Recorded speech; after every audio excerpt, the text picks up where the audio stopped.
गुरु रू प्यारी साध संगत जी, वाहिगुरु जी का खालसा वाहिगुरु जी की फतेह। भाई साहब भाई वीर सिंह जी की कमोलक रचना है श्री गुरु हरगोबिंद साहब जी महाराज के जीवन प्रसंग। आओ उसका अगला हिस्सा श्रवण करने की कोशिश करिए जी। 41वां है बुढ़ण शाह। ये प्रसंग संमत गुरु नानक शाही 1914 ईस्वी के गुरपुर पर प्रकाशिया सी। इस दे 3 भाग हैं। पहला श्री गुरु नानक देव जी के समय वरत्या, जो श्री गुरु नानक चमत्कार भाग पहला विच बुढ़ण शाह के सिरलेख हेठ छपया है। दूजा सी गुरु हरगोबिंद जी के समय वरत्या, जो अष्टगुरु चमत्कार विच हुण छप रहा है। ते तीजा हिस्सा जो 10वें पातशाह जी के समय वरत्या, वो श्री कलगीधर चमत्कार भाग पहला विच मेरा दुध के सिरलेख हेठ छप चुका है। बुढ़ण शाह। अजे वेला बहुत है, सां तां मैं बैठा नदी किनारे, पर सतगुर ने मेरी उमरां दी तार लम्मी कर दिती है। उसदे मन मेहर आई कि मैं इस सिमरन ते प्रेम दी मौज, ए नाम दा रस ते सत्संग दा उल्लास कुछ समा माण के प्रेम दा सबक पका के इथों टुरां, इसलिए मेरी सार रखनी। इस तरह ते निमरता दे प्रेम दी आपो विच गलबात करके दोवें धिरां विदा होईयां। हुण अक्सर वेरे इकट्ठे आउंदे, कदे शिखर टिल्ले उत्ते बुद्धू शाह दे टिकाणे अर कदे पिंजू दे डोगरे। भाव पहाड़ी दे हेठां केवल 2 घरां दा पिंड होण कारण इसदा नाम दुकरा या डोगरा पै गया। कदे पिंजू दे डोगरे विच, कदे सतलुज दे किनारे जंगल विच मंगल हो गया। गुरु नानक दा सत्संग उजाड़ां विच जाग उठिया। गृहस्थी ते उमरां दे सन्यासी फकीर एक थावें मिल बैठे। मुसलमान दे घर दा जन्मिया बुढ़ड़ शाह ते ब्राह्मण कुल दा जम्मिया ते पढ़िया पिंजू सक्के भरावां तो वधीक प्यार विच परोते गए। गुरु नानक गोद विच सारे गुरु ग्रह जन्मे बालके खेडण लगे। धन सतगुरु नानक जिन सब मानस देवते कर दिखाए। धन सतगुरु नानक, धन सतगुरु नानक दा सत्संग। बुढ़ण शाह उसे टिकाणे जिथे उसनूं श्री गुरु नानक देव जी दे दर्शन होए सन अपने रंग लगा रहा। समा बीतदा गया।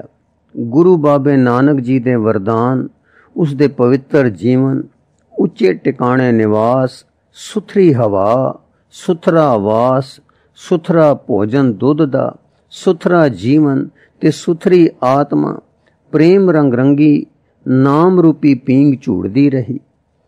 उम्र दा धागा किसे वेले टुट सकदा है, पर जे धागा देण वाला लम्मा चा करे तां केड़ी गल है।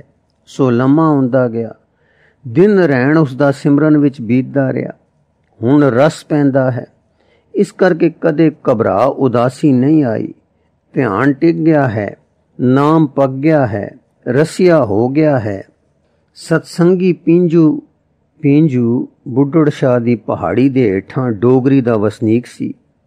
एक अयाली जिस दे सारे परिवार नूं सतगुरु नानक देव जी ने तारिया।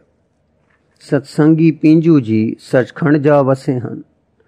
ओ मुटियार पिंजू दी लड़की, बकरियां चारन वाली नाम रंग दी देवी भी 60 वरे दी उमरां भोग के लिव लगी विच शरीरक चोला छड़ गई है। फकीर दे बाल सखाई छड़ के वड्डी उम्र दे सत्संगी भी चल बसे। डोगरी वसदी है। पिंजू दा एक पुत ते भतीजा उसे नाम रंग रसीए बुढ़ड़ शाह दे सत्संगी हन। गुरु बाबे ने भी कई रूप वटाए हन। नानको अंगद ते अंगदों अमरदास कह चुका है। हर जियो नाम परियो रामदास दी कला वर चुकी है। 5वें जामे खेल चुका है। बाणी अखर साहित्य संगीत बाउलियां मंदिर शहर श्री गुरु ग्रंथ साहब बना चुका है। अनगिनत सृष्टि तार चुका है। घर घर धर्मसाल सज रही है। काबल, कंधार, खुरासान, बुखारा, बगदाद, बलोचिस्तान, लसवेला, सिंध, पूरब, आगरा, पटना, दखन पहाड़ चार चुफेरे सिक्खी दी सुगंध फैल गई है। लखां संसार सागर नूं तर रहे हन। पिंजू जद तक रहा ते फिर उसदा परिवार हर जामे दे दर्शनां नूं जांदे रहे ते बुढ़ड़ शाह नूं सारे प्रसंग गुरु प्रताप दे सुणांदे रहे। उस निर्जन उच्ची वखरी इकल्ली कुटिया विच इस सच्चे रिखियां दा सत्संग अपने आनंद लैंदा रहा। पानी खुले सन ते बकरियां दे अजड़ दुध पिलांदे सन, मक्की हो जांदी सी ते लोड़ां बोतियां सन नहीं। सुख नाल ते रंग नाल समा टुरदा गया ते सत्संग दा रौं बजा रिहा। हुण 6वां जामा धार के गुरु नानक ने होर रूप वटाया, मीरी पीरी इकट्ठी कीती। जो वाड़ी लाई सी उस दी राखी लई बीर रस तारिया, दुखियां दी रखिया दा झंडा खड़ा कीता, आसा विच निराश रहना दसिया सी। हुण राज विच जोगी रहना सिखाया, शांत नाल उत्साह भरे कई कोतक कीते, कई रंग खेले। सतनाम दा असली झंडा झुलदा झुलदा खड़कदा झंडा भी झुल पिया, दीन रखिया भी हो गई। हाँ, 6वें जामे बाबे नानक सतगुरु नानक गुरु नानक ने एक दिन अपने पुत्र गुरदित्ते नूं सद के कहा, बेटा तुसीं हुण पहाड़ां वल नूं जाओ, श्री चंद जी तो वरदान लै आए हो। जाओ पर्बत कुख विच एक शहर वसाओ और उत्थे एक साडा प्रेमी रहिंदा है, उसनूं सत्संग दा लाभ दिओ ते असीं फिर उत्थे आके तुसानूं भी मिलांगे ते बुढ़ड़ शाह दा कारज भी सवारांगे।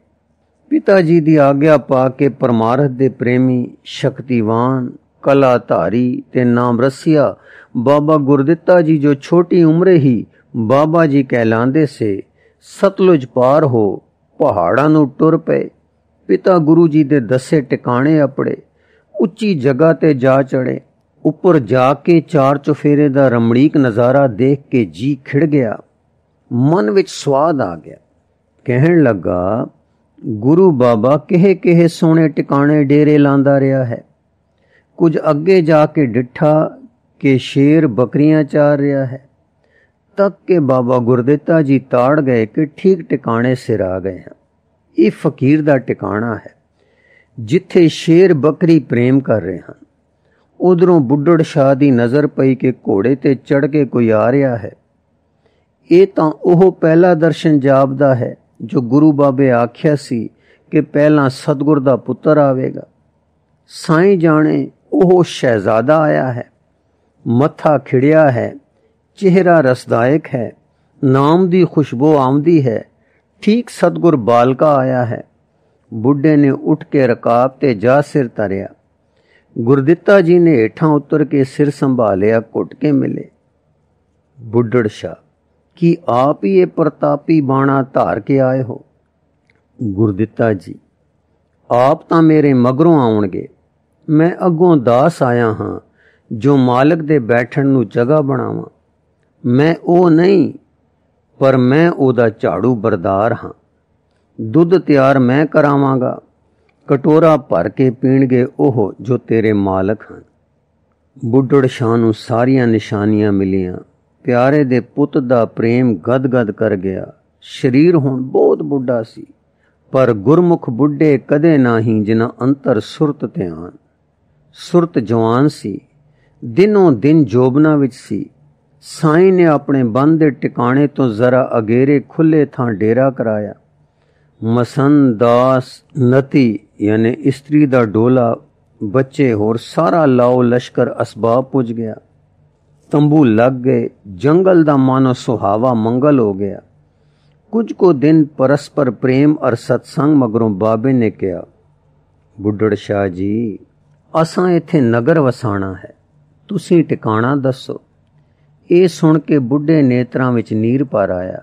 बोले, बाबा जी, नगर उत्थे वसाओ जिथे गुरु बाबा चरण पा के निमाणी टोका वसा गया, प्रसादे छक के गरीब पर सच्चे सुच्चे सिख तार गया है। ये कह के गद गद कंठ बुढ़े ने डोगरा दसिया। निर्जन टिकाणे दे निक्कियां छपड़ियां तक के गुरदित्ता जी अचरज होए कि उन्हां टुटियां झोंपड़ियां विच दो मनुख ते दो माइयां नाम रंग विच रंगियां बाहर आईयां। चरण पर से मत्था टेकिया। गुरसुत गुरदित्ते दे दर्शन करके सुख पाया। जद बुढ़ड़ शाह ने नगर वसाण दी गल कही तां दोहां प्रेमियां ने ਉਹ ਥਾਂ ਦੱਸੀ ਜਿੱਥੇ ਗੁਰੂ ਬਾਬਾ ਮਕਈ ਦੀ ਰੋਟੀ ਤੇ ਬੱਕਰੀ ਦਾ ਦੁੱਧ ਛਕ ਗਿਆ ਸੀ। ਉਨੀ ਥਾਂ ਨੂੰ ਪੀਂਜੂ ਨੇ ਚੌਂਤਣਾ ਬਣਾ ਕੇ ਉੱਚਾ ਕਰ ਰੱਖਿਆ ਸੀ ਔਰ ਗੁਰੂ ਬਾਬੇ ਦਾ ਆਸਣ ਜਾਣ ਕੇ ਸਨਮਾਨਿਤ ਕਰ ਰੱਖਿਆ ਸੀ। ਬਾਬੇ ਗੁਰਦਿੱਤੇ ਜੀ ਨੂੰ ਵੀ ਇਹ ਥਾਂ ਬੜੀ ਪਿਆਰੀ ਲੱਗੀ। ਉਥੋਂ ਦੀ ਧੂੜ ਮੱਥੇ ਤੇ ਲਾਈ ਤੇ ਗੁਰੂ ਨਾਨਕ ਪ੍ਰੇਮ ਵਿੱਚ ਗਦਗਦ ਹੋ ਗਏ। ਕਿਤਨਾ ਕਾਲ ਪ੍ਰੇਮ ਦੇ ਜਲ ਨਾਲ ਨੈਣ ਭਰਦੇ ਰਹੇ। ਫਿਰ ਸਤਨਾਮ ਕਹਿ ਕੇ ਗੁਰੂ ਬਾਬੇ ਦਾ ਧਿਆਨ ਧਰ ਕੇ ਆਪਣੀ ਹੱਥੀਂ ਟੱਕ ਲਾਇਆ ਔਰ ਸ਼ਹਿਰ ਵਸਾਣ ਦੀ ਆਗਿਆ ਕੀਤੀ। ਗੁਰੂ ਬਾਬੇ ਦੇ ਪ੍ਰੇਮ ਵਿੱਚ ਪੀਂਜੂ ਤੇ ਉਸਦੇ ਪਰਿਵਾਰ ਨੇ ਗੁਰੂ ਜਸ ਦੇ ਰੰਗਾਂ ਦੀ ਯਾਦ ਵਿੱਚ ਤੇ ਬੁੱਢਣ ਸ਼ਾਹ ਦੇ ਪ੍ਰੀਤੀ ਤਰੰਗਾਂ ਦੇ ਚੇਤੇ ਵਿੱਚ ਨਿਮਗਨ ਹੋ ਕੇ ਗੁਰਾਂ ਸਵਾਰੇ ਗੁਰਦਿੱਤੇ, ਗੁਰਾਂ ਤਾਰੇ ਸ਼ਹਿਜ਼ਾਦੇ ਨੇ ਨਗਰ ਦਾ ਨਾਮ ਗੁਰਕੀਰਤਪੁਰ ਰੱਖਿਆ। ਪਰਮੇਸ਼ਰ ਦੇ ਤਾਰੇ ਤੇ ਗੁਰਬਾਬੇ ਦੇ ਪਿਆਰੇ ਪੀਂਜੂ ਦੇ ਜੰਗਲ ਦੀ ਟੁੱਟੀ ਝੌਂਪੜੀ ਦਾ ਗੁਰਕੀਰਤਪੁਰ ਨਗਰ ਵਸ ਗਿਆ ਤੇ ਗੁਰਸੁਤ ਸ਼ਹਿਰ ਉਸਾਰਨਹਾਰ, ਪਾਲਣਹਾਰ, ਵਸਾਣਹਾਰ ਤੇ ਰੱਖਣਹਾਰ ਹੋਇਆ। ਇਹ ਬੜਾ ਸੁੰਦਰ ਟਿਕਾਣਾ ਬਣ ਗਿਆ। ਇੱਥੇ ਹੀ ਸ੍ਰੀ ਹਰਿ ਰਾਏ ਜੀ ਦਾ ਅਵਤਾਰ ਹੋਇਆ। ਇੱਥੇ ਜੋ ਗੁਰੂ ਨਾਨਕ ਨੇ ਰੱਬ ਚਿਤਾਰਿਆ, ਬੁੱਢਣ ਸ਼ਾਹ, ਪੀਂਜੂ ਤੇ ਪਰਿਵਾਰ ਨੇ ਗੁਰਬਾਬਾ ਚਿਤਾਰਿਆ। ਇਹ ਗੁਰ ਦੀ ਕੀਰਤ ਦੀ ਪੂਰੀ ਹੋ ਗਈ। ਆਨੰਦਪੁਰ ਤੋਂ 5-6 ਮੀਲ ਉਰੇ ਸਤਲੁਜ ਦੇ ਨੇੜੇ ਇਹ ਟਿਕਾਣਾ ਕੀਰਤਪੁਰ ਹੁਣ ਤੱਕ ਹੈ। ਜਿੱਥੇ ਬਾਬਾ ਪੈਰ ਧਰੇ, ਪੂਜਾ ਆਸਣ ਥਾਪਣ ਸੋਆ। ਬਾਬਾ ਗੁਰਦਿੱਤਾ ਜੀ ਨੇ ਸ਼ਹਿਰ ਵਸਾਇਆ। ਸਤਸੰਗ ਵੀ ਵੱਡੇ ਰੰਗ ਵਿੱਚ ਹੋ ਵਰਤਿਆ।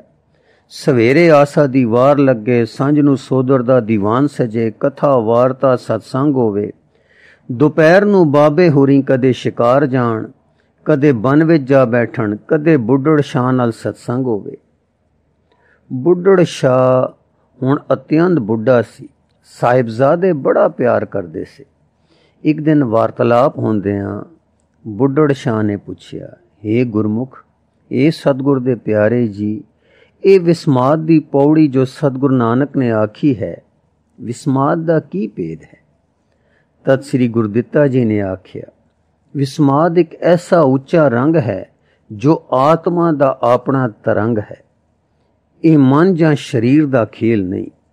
ਜਦੋਂ ਕੋਈ ਸੁੰਦਰਤਾ ਲਿਸ਼ਕਾਰਾ ਮਾਰਦੀ ਹੈ ਤਾਂ ਮਨ ਦੀ ਗਤੀ ਗੁੰਮ ਹੋ ਜਾਂਦੀ ਹੈ ਤੇ ਆਤਮਾ ਵਿੱਚ ਆਪਣੇ ਸਹਿਜ ਸੁਖ ਦੀ ਇੱਕ ਰੰਗਤ ਪੈਦਾ ਹੁੰਦੀ ਹੈ। ਮਨ ਜਦ ਉਸ ਰੰਗ ਦੇ ਬਾਅਦ ਉੱਠਦਾ ਹੈ ਤਾਂ ਉਸ ਦਾ ਸੰਸਕਾਰ ਮਨ ਪਰ ਪੈਂਦਾ ਹੈ।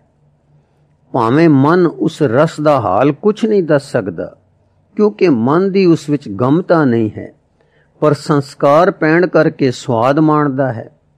ਉਸ ਸਵਾਦ ਵਿੱਚ ਵਾਹ ਵਾਹ ਕਰਦਾ ਹੈ। ਪਰ ਜੇ ਪੁੱਛੋ ਤਾਂ ਜਿਸ ਤਰ੍ਹਾਂ ਇਸ ਦਾ ਆਪਣਾ ਸੁਭਾਅ ਹੈ ਕਿ ਹਰ ਸ਼ੈ ਦਾ ਨਾਮ ਰੱਖ ਲੈਂਦਾ ਹੈ, ਉਸ ਦਾ ਨਾਮ ਵਿਸਮਾਦ ਰੱਖਦਾ ਹੈ। ਵਿਸਮਾਦ ਦਾ ਰੰਗ ਉਸ ਵੇਲੇ ਪੈਂਦਾ ਹੈ ਜਦੋਂ ਰੂਹ ਆਪਣੇ ਰੰਗ ਵਿੱਚ ਜਾਂਦੀ ਹੈ, ਜਦੋਂ ਰੂਹਾਨੀ ਜੀਵਨ ਪ੍ਰਾਪਤ ਹੁੰਦਾ ਹੈ, ਜਦੋਂ ਮਨੁੱਖ ਦੇਵਤਾ ਬਣਦਾ ਹੈ। ਪਰ ਇਹ ਤਾਂ ਆਤਮ ਦਾ ਇੱਕ ਸਹਿਜ ਦਾ ਤਰਾਨਾ ਹੈ ਜਦੋਂ ਆਤਮਾ ਮਨ ਤੋਂ ਅਸੰਗ ਹੋ ਖੜੋਂਦਾ ਹੈ।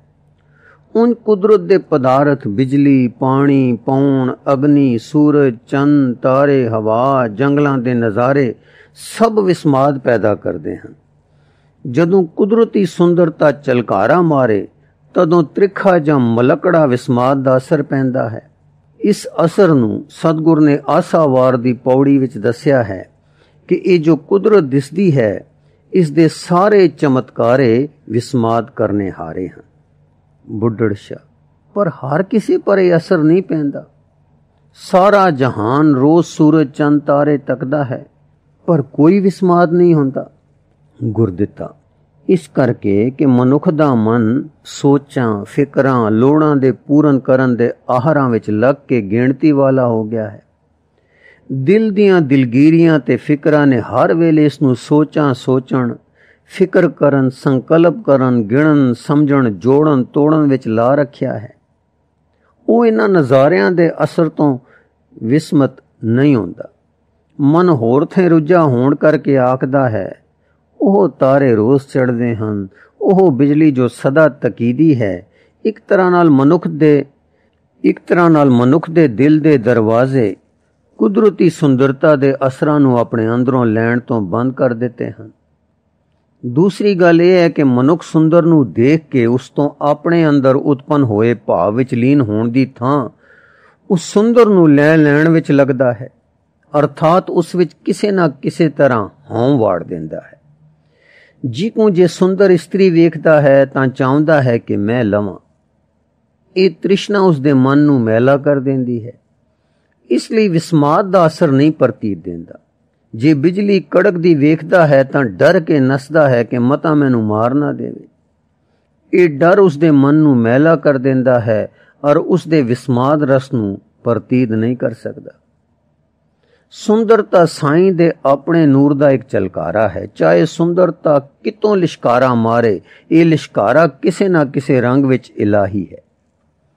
ਜਿਵੇਂ ਫੁੱਲ ਤਾਂ ਮਿੱਟੀ ਵਿੱਚੋਂ ਉੱਗਿਆ ਹੈ, ਪਾਣੀ ਤੇ ਧਾਤੂਆਂ ਦਾ ਬਣਿਆ ਹੈ, ਪਰ ਉਸ ਵਿੱਚ ਸੁੰਦਰਤਾ ਇਲਾਹੀ ਜਲਵਾ ਹੈ।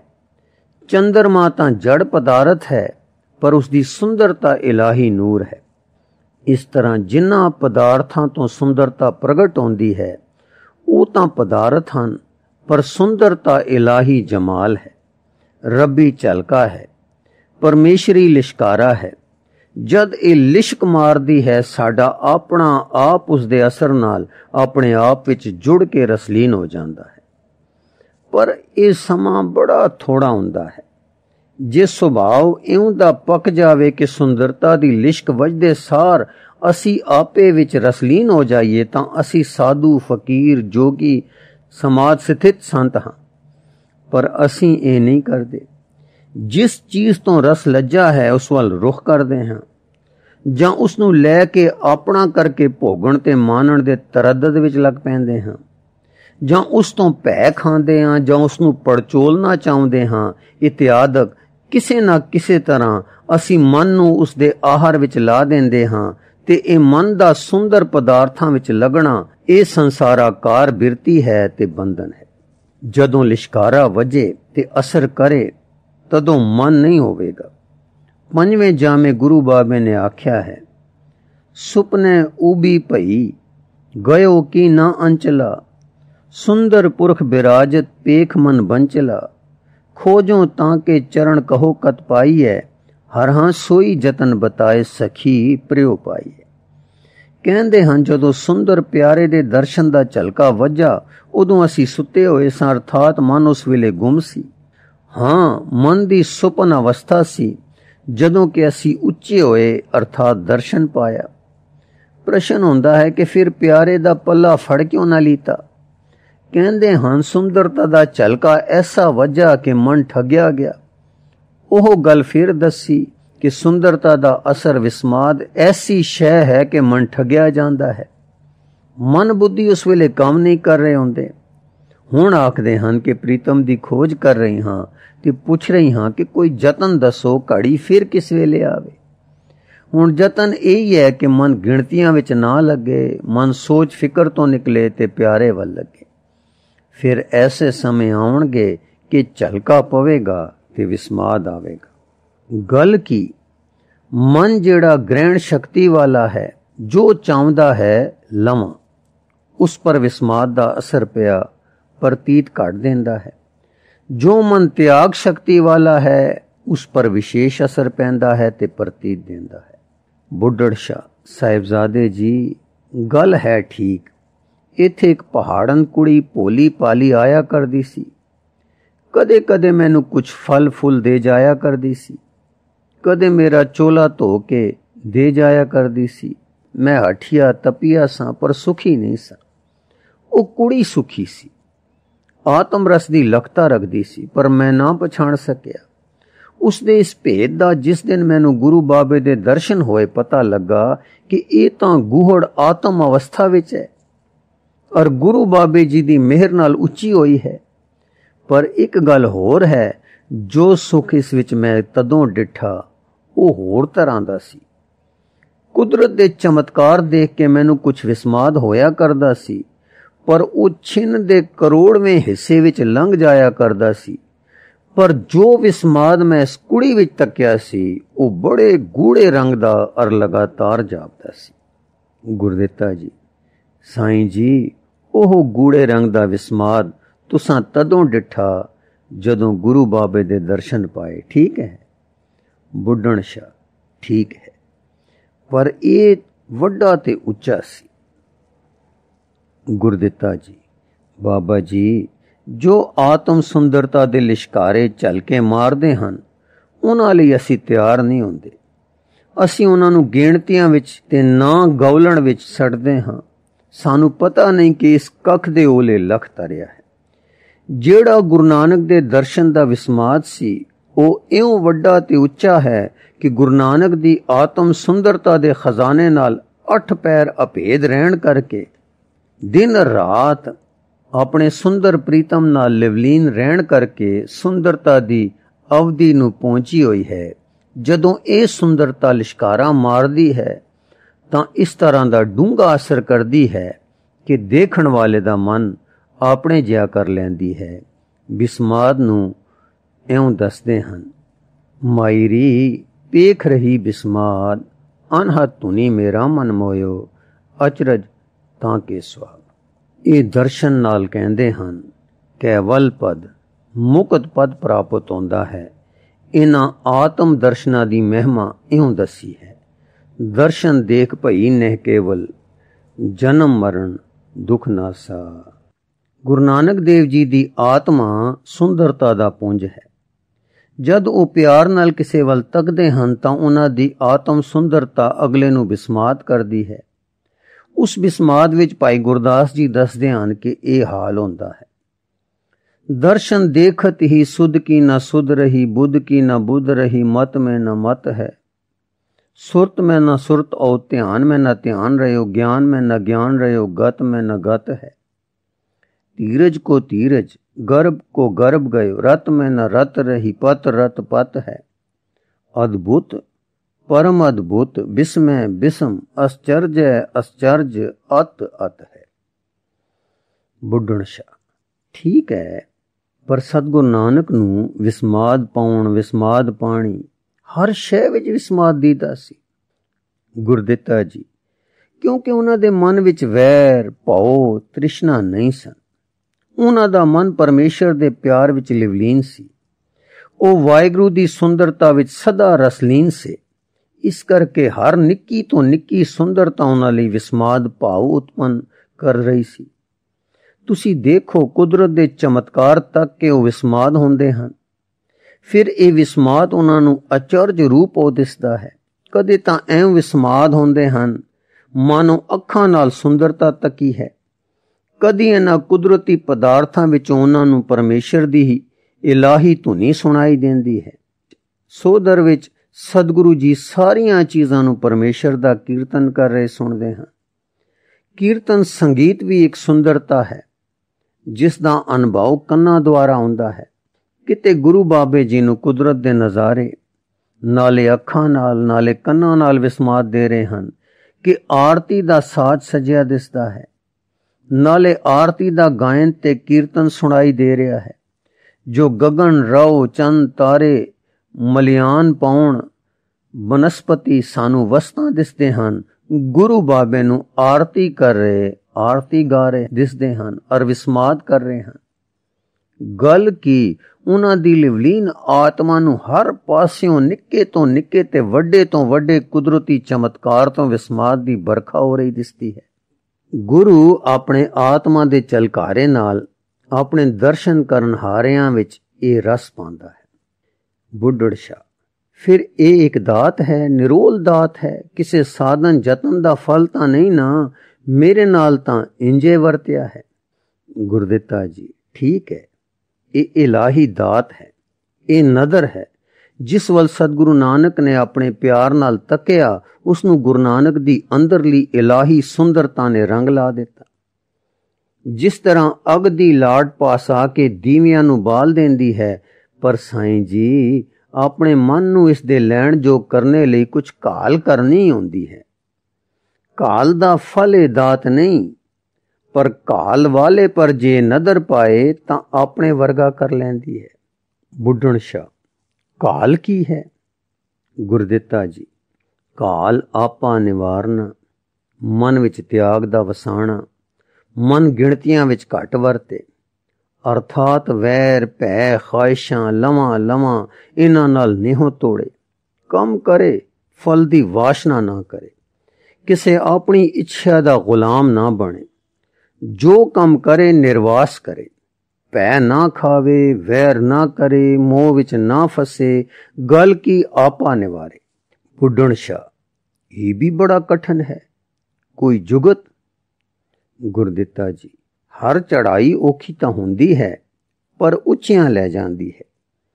जुगत इस दी गुरु बाबे ने सेवा रखी है, निर्चाह होके भले दे काम करने, कोई अपनी ख्वाहिश, कोई लाभ गांव फल दी आस ना रखनी ते सेवा करनी। इस तरीके नाल यह सुभाव पकदा है। तुसीं आख्या है कि काकी आके तुहाडे चोले धो दिया करदी सी, ਉਹ निर्वास अचाह सेवा करदी सी। ਉਹ ਆਪਣੇ ਮਨ ਨੂੰ ਆਪਾ ਨਿਵਾਰਨ ਸੁਭਾਅ ਵਿੱਚ ਪਕਾਉਂਦੀ ਸੀ, ਜਾਂ ਸੁਭਾਅ ਹੀ ਆਪਾ ਨਿਵਾਰਨ ਦਾ ਹੋ ਚੁੱਕਾ ਸੀ ਤੇ ਉਸ ਦੇ ਕੰਮ ਸੁੱਤੇ ਸਿੱਧ ਸੇਵਾ ਦੇ ਸਨ। ਗੁਰੂ ਬਾਬੇ ਦੇ ਘਰ ਵਿੱਚ ਨਿਸ਼ਕਾਮ ਸੇਵਾ ਇਸ ਰਸਤੇ ਦਾ ਪਹਿਲਾ ਡੰਡਾ ਰੱਖਿਆ ਹੈ। ਬੁੱਢਣ ਸ਼ਾਹ, ਇਸ ਤਰ੍ਹਾਂ ਤਾਂ ਮਨ ਤਿਆਰ ਰਹੂ ਕਿ ਜੇ ਕੋਈ ਨਦਰ ਦਾ ਝਲਕਾ ਵਜੇ ਤਾਂ ਸਫਲ ਹੋਵੇ, ਪਰ ਕੋਈ ਹੋਰ ਉਪਰਾਲਾ ਵੀ ਹੈ ਜਿਸ ਨਾਲ ਆਪਣਾ ਸੁਭਾਅ ਸੁੰਦਰਤਾ ਦੀ ਕਦਰ ਪਾਉਣ ਵਾਲਾ ਹੋ ਜਾਵੇ, ਐਮ ਹੋ ਜਾਵੇ ਕਿ ਝਲਕੇ ਦੇ ਅਸਰ ਦਾ ਸੁਭਾਅ ਬਣਨ ਲੱਗ ਜਾਵੇ। ਅਸੀਂ ਸੁੰਦਰਤਾ ਦਾ ਆਪ ਬੂਆ ਖੜਕਾਈਏ ਤੇ ਤਿਆਰ ਹੋਈਏ। ਗੁਰਦਿੱਤਾ ਜੀ, ਜੀ ਹਾਂ, ਇਸ ਲਈ ਗੁਰੂ ਬਾਬੇ ਨੇ ਕੀਰਤਨ ਦੱਸਿਆ ਹੈ। ਸੰਗੀਤ ਜਾਂ ਰਾਗ ਇੱਕ ਐਸੀ ਸੁੰਦਰਤਾ ਹੈ ਜਿਸ ਦਾ ਅਸਰ ਸਭ ਉੱਪਰ ਪੈਂਦਾ ਹੈ। ਰਾਗ ਵਿੱਚੋਂ ਸੁੰਦਰਤਾ ਐਸਾ ਬੇਮਲੂਮਾ ਅਸਰ ਕਰਦੀ ਹੈ ਕਿ ਮਨ ਮਗਨਤਾ ਵੱਲ ਰੁਖ ਕਰਦਾ ਹੈ। ਰਾਗ ਗਾਉਣਾ ਮਾਨੋ ਸੁੰਦਰਤਾ ਨੂੰ ਆਪ ਹਿਲੋਰੇ ਵਿੱਚ ਲਿਆਉਣਾ ਹੈ। ਦੂਸਰੇ ਜਸ ਕਰਨਾ, ਗੁਣ ਗਾਉਣੇ ਜਾਂ ਸਿਫਤ ਸਲਾਹ ਕਰਨੀ, ਇਸ ਨਾਲ ਅੰਦਰ ਕਦਰ ਕਰਨ ਦਾ ਸੁਭਾਅ ਵੱਧਦਾ ਹੈ। ਸਿਫਤ ਕਰਨ ਵਾਲਾ ਸੁੱਤੇ ਹੀ ਆਪਾ ਨਿਵਾਰ ਰਿਹਾ ਹੈ ਤੇ ਵਾਹਿਗੁਰੂ ਦੀਆਂ ਸੁੰਦਰਤਾਈਆਂ ਤੇ ਗੁਣਾਂ ਦੀ ਕਦਰ ਪਾ ਰਿਹਾ ਹੈ। ਜਦ ਕਿਸੇ ਨੂੰ ਚੰਗਾ ਕਹੀਦਾ ਹੈ ਤਾਂ ਉਸ ਵਿੱਚ ਆਪਾ ਸੁੱਤੇ ਹੀ ਨਿਵਾਰੀਦਾ ਹੈ। ਇਸ ਲਈ ਬਾਣੀ ਪੜੀਦੀ ਹੈ। ਜਦ ਸਾਈਂ ਦੀ ਸਿਫਤ ਸਲਾਹ ਕਰੀਦੀ ਹੈ ਤਾਂ ਮਨ ਉਸ ਦੇ ਗੁਣਾਂ ਦੀ ਮਗਨਤਾਈ ਵੱਲ ਜਾਂਦਾ ਹੈ ਤੇ ਆਪੇ ਨੂੰ ਭੁੱਲਦਾ ਹੈ ਤੇ ਮਨ ਦੀ ਮੈਲ ਯਾਨੀ ਹਉ ਉਤਰਦੀ ਹੈ। ਯਥਾ ਗੁਣ ਗਾਵਤ ਤੇਰੀ ਉਤਰਸ ਮੈਲ, ਬਿਨਸ ਜਾਏ ਹੋਂ ਮੈਂ ਬਿਕਫੈਲ। ਹੁਣ ਜਦੋਂ ਰਾਗ ਤੇ ਸਿਫਤ ਸਲਾਹ ਇਕੱਠੇ ਕਰ ਲਈਏ ਤਾਂ ਦੋ ਅਸਰ ਜ਼ਬਰਦਸਤ ਹੋ ਕੇ ਮਨ ਪਰ ਪੈਂਦੇ ਹਨ। ਰਾਗ ਤੇ ਸਿਫਤ ਸਲਾਹ ਨੂੰ ਕੀਰਤਨ ਆਖਦੇ ਹਨ। ਕੀਰਤਨ ਦਾ ਅਸਰ ਮਨ ਤੋਂ ਹਉ ਦੀ ਮੈਲ ਕੱਢਦਾ ਹੈ। ਮਨ ਵਿੱਚ ਆਪਾ ਨਿਵਾਰਣ ਦਾ ਅਸਰ ਸੁੱਤੇ ਹੀ ਪਾ ਦਿੰਦਾ ਹੈ। ਮਨ ਨੂੰ ਵਾਹਿਗੁਰੂ ਦੇ ਗੁਣਾਂ ਸੁੰਦਰਤਾਈਆਂ ਦੀ ਕਦਰ ਤੇ ਉਸ ਵਿੱਚ ਮੋਹਿਤ ਹੋਣ ਦਾ ਭਾਵ ਉਤਪਤ ਕਰਦਾ ਹੈ। ਸੁੰਦਰਤਾਈ ਨੂੰ ਆਪ ਦੱਸਦਾ ਹੈ ਤੇ ਉਸ ਦੇ ਆਦਰ ਲਈ ਤਿਆਰ ਹੁੰਦਾ ਹੈ।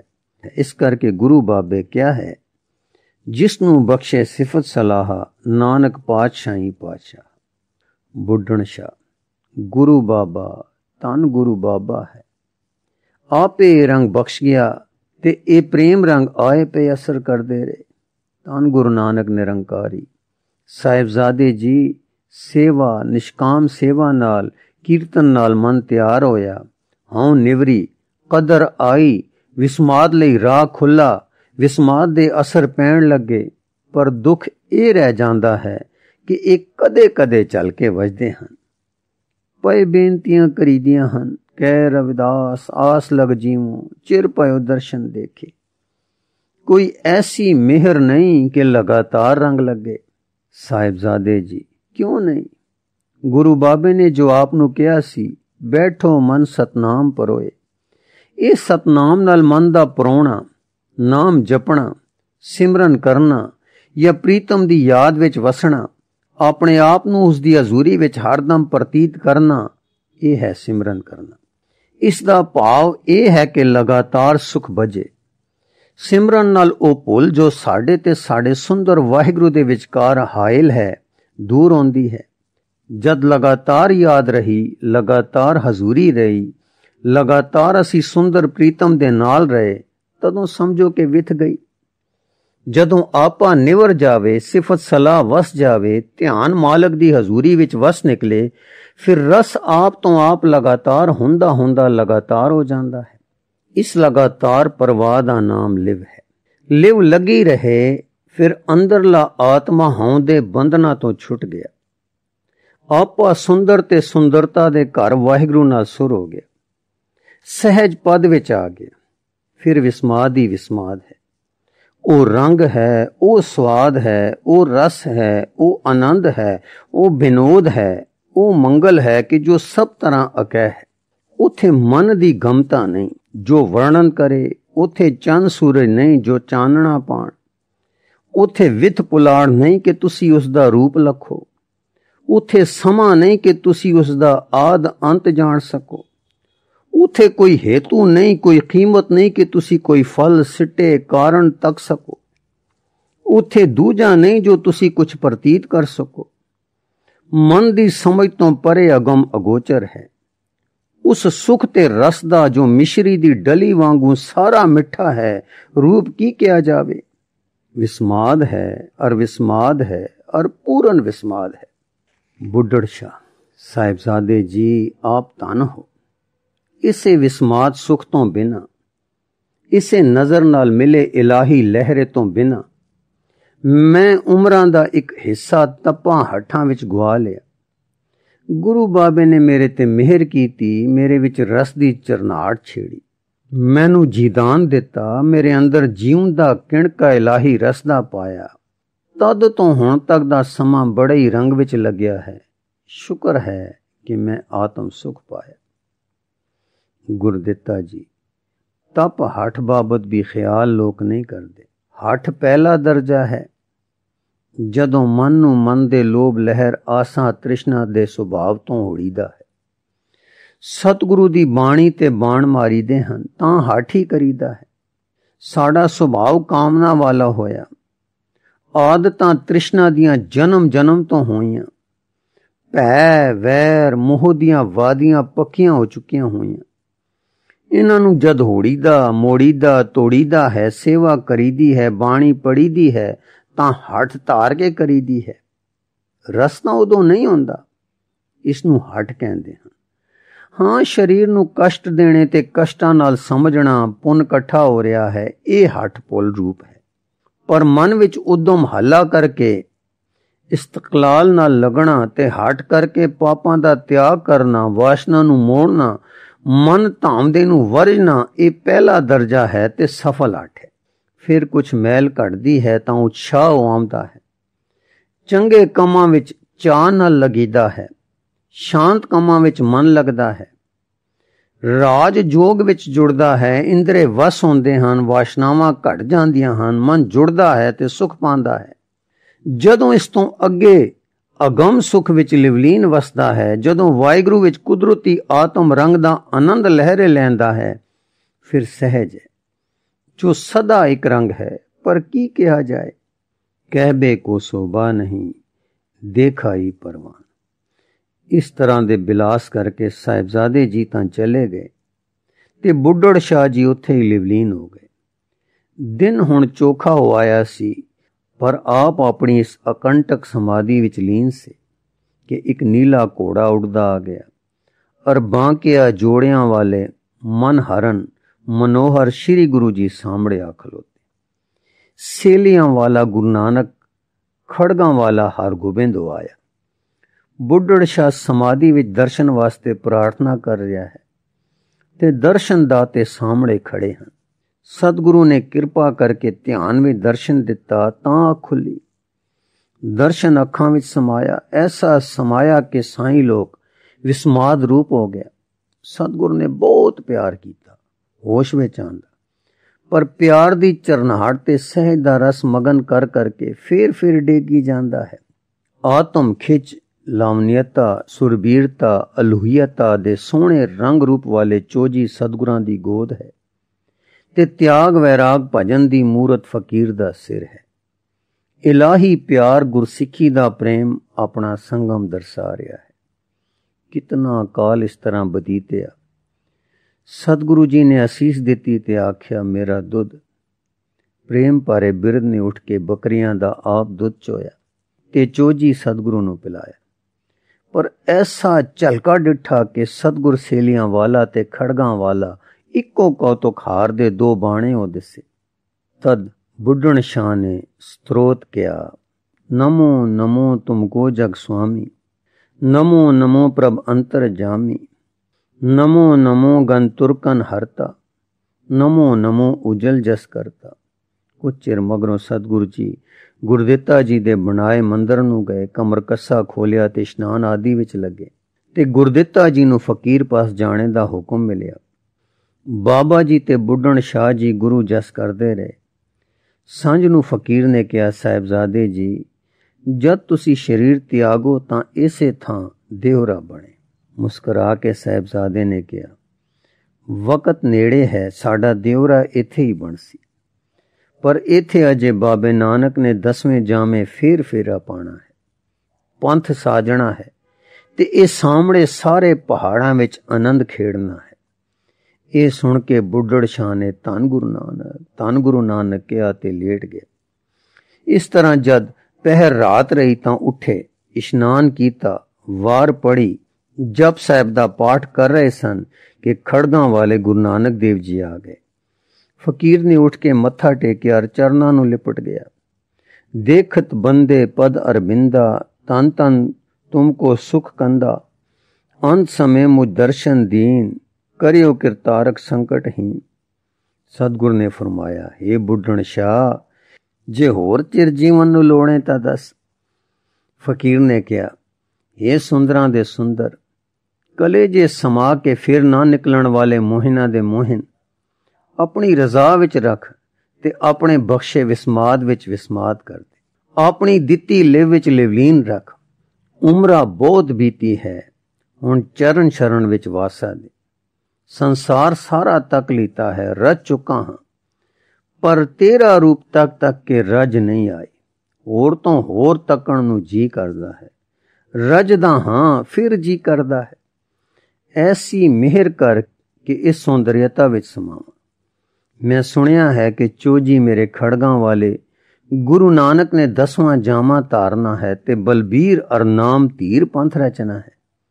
तदों सद लई, भावें हुण रख लई ते इस अपने चित मोह लैण वाले 10वें स्वरूप दा एक दर्शन विखा दें। ते हुण शरीर जर्जरा है, जिमें रजा है तेरी प्रीतम प्राण आधार, जिमें रजा है। ऐं कहंदा बुढ़न शाह चरण बंदना करके जुड़ गया और ऐं हो गया मानो शरीर विच है नहीं। लिखदे ते आखदे हन कि इस वेले फकीर समा गया और सतगुरु ने हथीं संस्कार कीता ते समाधि बनाई। ये भी कहंदे हन कि कबर बनाई। पर दूसरी रवायत यह है कि जद सतगुरु ने कहा कि होर जीना है, असां 10 जामे धारने हन, तां फकीर दा जी उस दाते दे कलगियां वाले दे दर्शनां लई रीझ आया। इस रीझ विच तेरी रजा कहंदा मस्त हो गया। सतगुरु ने असीस दिती और ਉਹ 10वें जामे तक उत्थे प्रेम रंगां दियां समाधियां विच रहा ते 10वें जामे दे दर्शन पा के गुरसरन समाया।